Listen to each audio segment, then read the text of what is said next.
हिमाचल आज तक के इस बुलेटिन में आपका स्वागत है। आप देख रहे हैं बुलेटिन 8। तो चलिए चलते हैं, क्या है खास आज की इस बुलेटिन की खबरों में। तो सबसे पहले बात करते हैं तेंदुए की। दालाघाट स्थित नौनी गांव में एक घर में वीरवार देर रात तेंदुआ घुस गया। यह तेंदुआ नौनी निवासी कुलदीप के घर में कुत्ते का शिकार करने के उद्देश्य से घुसा और इस दौरान वह घर के बाथरूम में फंस गया। घर के मालिक को जैसे ही पता चला, उसने बाथरूम का दरवाजा बंद कर दिया और वन विभाग को सूचना दी। डीएफओ राजकुमार ने बताया कि वाइल्ड लाइफ कुल्लू की टीम को मौके पर बुलाया गया। वह आज सुबह टीम ने तेंदुए का रेस्क्यू किया। उन्होंने बताया कि तेंदुए को चेकअप किया गया है। तेंदुआ किसी प्रकार से घायल नहीं है, परंतु तेंदुआ पूरी तरह से स्वस्थ है और उसे घने जंगल वाइल्ड एरिया में छोड़ दिया जाएगा। उन्होंने लोगों से अपील की है कि अपने छोटे बच्चों को घर से बाहर अकेले ना भेजें या रात को यदि जरूरी ना हो तो घर से बाहर ना निकलें। अर्की मांझू मार्ग पर जाम की वजह से 108 आपातकालीन सेवा की एम्बुलेंस लगभग 5 मिनट तक फंसी रही, जिसमें एक मरीज को हॉस्पिटल ले जाया जा रहा था। इस तरह की घटनाएं अक्सर अव्यवस्थित यातायात और सड़क के किनारे खड़े वाहनों के कारण होती है। ऐसी स्थितियों से निपटने के लिए स्थानीय प्रशासन का यातायात प्रबंधन के सुधार करने और आपातकालीन सेवाओं के लिए विशेष मार्ग बनाने की आवश्यकता है। हिमाचल प्रदेश में स्मार्ट मीटर लगाने के फैसले के खिलाफ जन आक्रोश बढ़ता ही जा रहा है।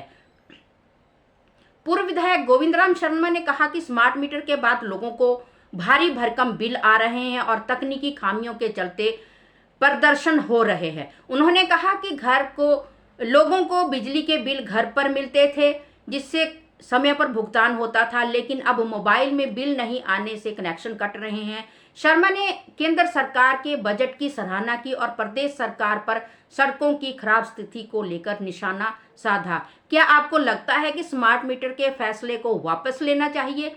आपको बता दें कि स्मार्ट मीटर जो लगे हैं, कई बुजुर्ग ऐसे रहते हैं उनके पास स्मार्टफोन नहीं है और उनके पास बिल के लिए भी बहुत सारी दिक्कत का सामना करना पड़ता है। उन्हें पता ही नहीं चलता कि उनके बिजली बिल कहाँ आएंगे, कब आएंगे और कैसे उन्हें पता चलेगा। सोलन पुलिस ने 14.71 ग्राम हेरोइन, 6 बोतलें देसी शराब और 19,060 रुपए नगद के साथ 2 युवकों को गिरफ्तार किया है। आरोपियों की पहचान सुरेश कुमार और पारस के रूप में हुई है। पुलिस ने मामला दर्ज कर लिया है और आगे की जांच जारी है। सुरेश कुमार पूर्व में ही आपराधिक गतिविधियों में संलिप्त रहा है, जबकि पारस के पूर्व आपराधिक रिकॉर्ड की जांच की जा रही है। हिमाचल प्रदेश सरकार ने 14 आईपीएस अधिकारियों के तबादले किए हैं, जिनमें 4 जिलों के एसपी भी शामिल हैं। गौरव सिंह को शिमला का नया एसपी बनाया है, जबकि सचिन हिरेमठ को ऊना का एसपी नियुक्त किया गया है। तिरुमला राजू एसडी वर्मा सोलन के नए एसपी होंगे और विनोद कुमार मंडी के एसपी बनाए गए हैं। जिला सिरमौर के संगड़ा उपमंडल के हरिपुर धार क्षेत्र में गुरुवार शाम एक भीषण सड़क हादसे में 22 वर्षीय युवक की मौत हो गई, जबकि उसका छोटा भाई गंभीर रूप से घायल हो गया। हादसा खरोटिया खाला में पेश आया, जहां एक बाइक अनियंत्रित होकर 30 मीटर नीचे जंगल में जा गिरी। हादसे के बाद स्थानीय लोगों और एम्बुलेंस की मदद से दोनों को अस्पताल पहुंचाया गया, जहां एक युवक को मृत घोषित कर दिया गया। इस हादसे से क्षेत्र में शोक की लहर है। हिमाचल प्रदेश में भारत की जनगणना 2027 की तैयारियां शुरू कर दी गई हैं। राज्य सरकार ने मकान सूचीकरण और मकानों की गणना को लेकर आधिकारिक अधिसूचना जारी कर दी है। जनगणना के दौरान घर घर जाकर 33 अहम जानकारियां जुटाई जाएगी, जिसमें परिवार के सदस्यों की संख्या, लिंग, सामाजिक वर्ग आदि शामिल है। यह जानकारी भविष्य की योजनाओं और विकास कार्यों में मदद करेगी।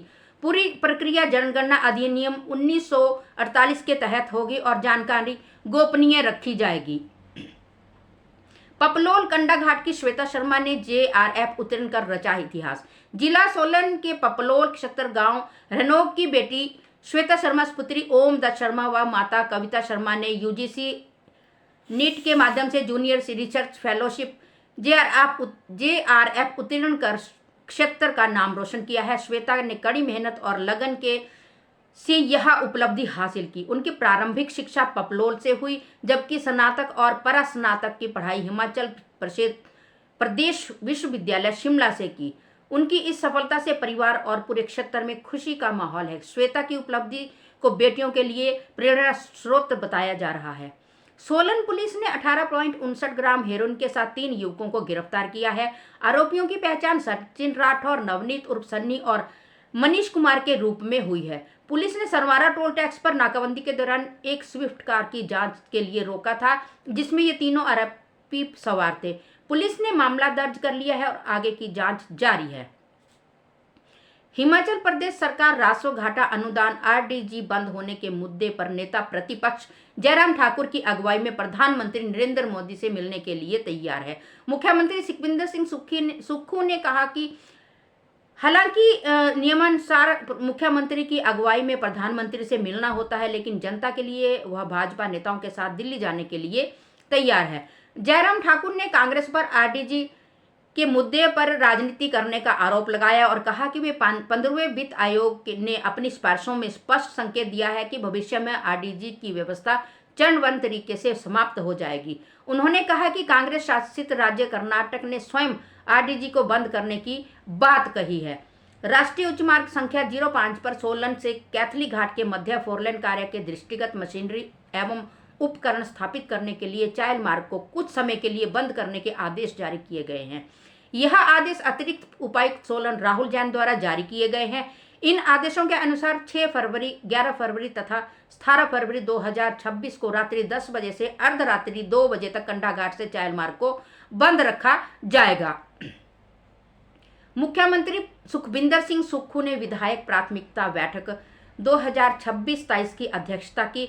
इस बैठक में विधानसभा क्षेत्र अर्की के सर्वांगीण विकास से जुड़े महत्वपूर्ण प्रस्तावों की स्वीकृति दिलाने हेतु सार्थक प्रयास किए।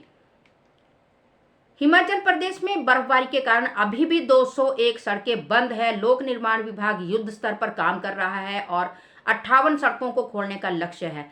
मंडी जोन में सबसे ज्यादा सड़कें 152 सड़कें बंद है, जबकि शिमला जोन में 35 और कांगड़ा जोन में 13 सड़कें बंद है। एक राष्ट्रीय राजमार्ग भी बंद है।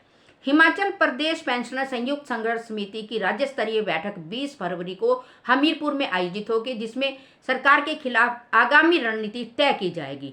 समिति के महासचिव इंद्रपाल शर्मा ने बताया कि बैठक में पेंशनरों की बकाया राशि को शीघ्र दिए जाने की मांग की जाएगी और सरकार के खिलाफ सीधे संघर्ष की घोषणा की जाएगी। कुनिहार इकाई ने भी इस बैठक में भाग लेने का निर्णय लिया है।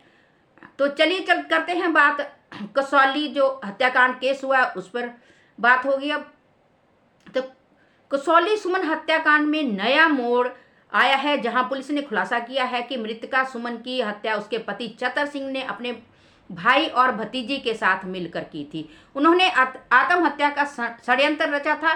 चतर सिंह और सुमन की शादी 3 महीने पहले ही हुई थी और दोनों के बीच लगातार विवाद चल रहा था। ये विवाद ही हत्या का कारण बना है। सुमन शामती की रहने वाली और उनकी शादी कुठार के गांव शनोगी में हुई थी। पुलिस ने बताया कि चतर सिंह ने अपनी पत्नी सुमन की हत्या किसी तेजदार हथियार से की थी और उसे आत्महत्या का रूप देने की कोशिश की जा रही थी। पुलिस ने आरोपी चतर सिंह को गिरफ्तार कर आगे की कार्रवाई शुरू कर दी है। तो चलिए चलते हैं आज की खास खबर जो मौसम की अपडेट है, उसको लेकर आपके बीच में भी हम आए हैं। तो चलिए करते हैं मौसम के बारे में बात। तो हिमाचल प्रदेश में 9 फरवरी से फिर बारिश और बर्फबारी की संभावना बताई गई है। पश्चिम विक्षोभ के प्रभाव से 9 और 10 फरवरी को राज्य में येलो अलर्ट जारी किया गया है। ऊंचे क्षेत्रों में बर्फबारी और निचले क्षेत्रों में बारिश की संभावना है। इसी के साथ इस बुलेटिन की समाप्ति यही होती है और हम आपसे बार बार यह आग्रह करते हैं कि जो हम आपको बुलेटिन में खबरें दिखाते हैं वो पूरे तथ्य के साथ वो खबरें होती हैं और आपसे ये ही अनुरोध करते हैं कि हमारे इस बुलेटिन को ज़्यादा से ज़्यादा लाइक करें, कमेंट करें और शेयर जरूर करें। और साथ ही साथ यूट्यूब चैनल भी है, उस यूट्यूब चैनल को भी आप सब्सक्राइब करें ताकि यूट्यूब पर भी आप हिमाचल आज तक की जो भी खबरें हैं वो आप तक पहुँच सके। इसी के साथ मैं शहनाज भाटिया अपने सहयोगी पवन कुमार सिंह के साथ इस बुलेटिन की यहीं समाप्ति करती हूँ। जय हिंद, जय हिमाचल।